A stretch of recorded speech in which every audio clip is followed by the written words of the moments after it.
Are the fatui good guys or bad guys? The natural response would be to think that they're the bad guys. They seem to do some really shady stuff, and most of the harbingers are kinda despicable when carrying out some of their missions. There are some among them that are actually pretty decent, and throughout Fontaine, at least so far, Arlecchino seems to be one of the more decent ones. But the question of whether Arlecchino specifically is a typical villain or not is not the focus of this video. It's whether Arlecchino is even human. Before we explore this in more detail, if you want to see more Genshin Impact content, do consider subscribing to the channel. Yes, I am aware of the rather abrupt curveball there. I went from talking about Arlecchino being a villain or not to questioning her humanity outright. So let's double back. Arlecchino first appears when she visits the Palais Memornia as a diplomatic representative of the nation of Snesnaya. She spends most of her time there speaking to both Novelet and Furina about the relationship of both countries, the disappearance of child, and the prophecy. Throughout the story, she and her group, the House of Hearth, have actually assisted the traveler in their attempts at circumventing the apocalypse spelled out in the Fontaine prophecy. The reason she does this is because she claims to be a native of Fontaine, and the inaction of the Archon makes her feel not enough is being done to help the Fontainians prepare for the incoming calamity. Functionally, she thinks more can be done, and as a fellow Fontainian, it falls on her to do something about it. Now, with all the help that she's given to Fontaine, she isn't particularly antagonistic, but there is still a lot we don't know about her even by the end of 4.2's story. So, with her low profile and little involvement in the story so far, where does this claim that she's not human even come from? Well, what I'm referring to is a rather innocuous thing hidden away in one of Fontaine's world quests. During the unfinished comedy world quest, we run into a character that goes by Caterpillar. For all intents and purposes, he appears like any normal person, except for his arms and legs, which seem to have this discolored, darkened hue to them.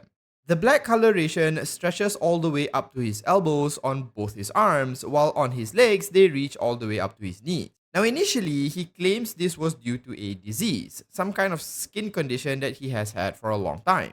But we later on learn that Caterpillar isn't who he says he is.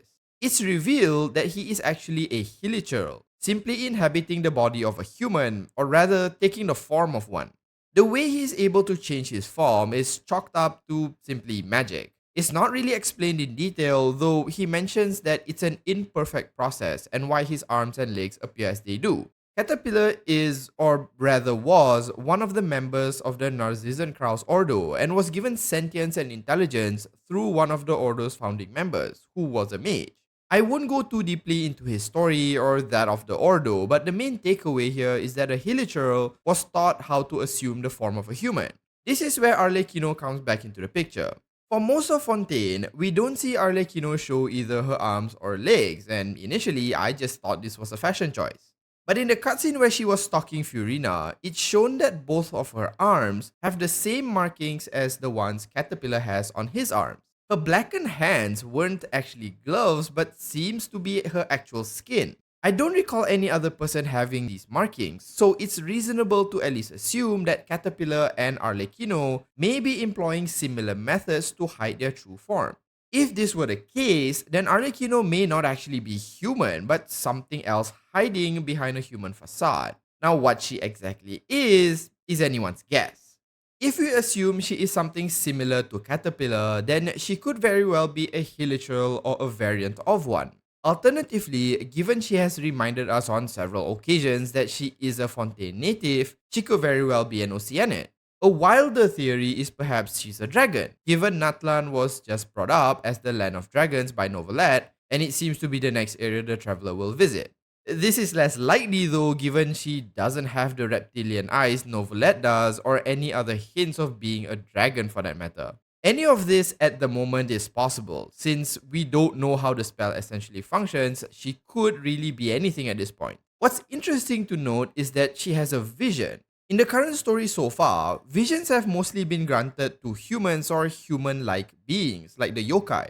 So by having one, she must at the very least be some human hybrid. But again, it's not something I can confirm and it's just a guess. If Arlecchino turns out to be a playable character, I have no doubt we will learn more about who or what she exactly is, but for now, we just don't know and have to remain suspicious of her. Let me know in the comments whether you think she's human or not, and if not, what could she possibly be? If you had fun watching the video, do consider liking and subscribing to the channel. Thanks so much for watching, and I'll see you in the next one. As usual, have a nice day.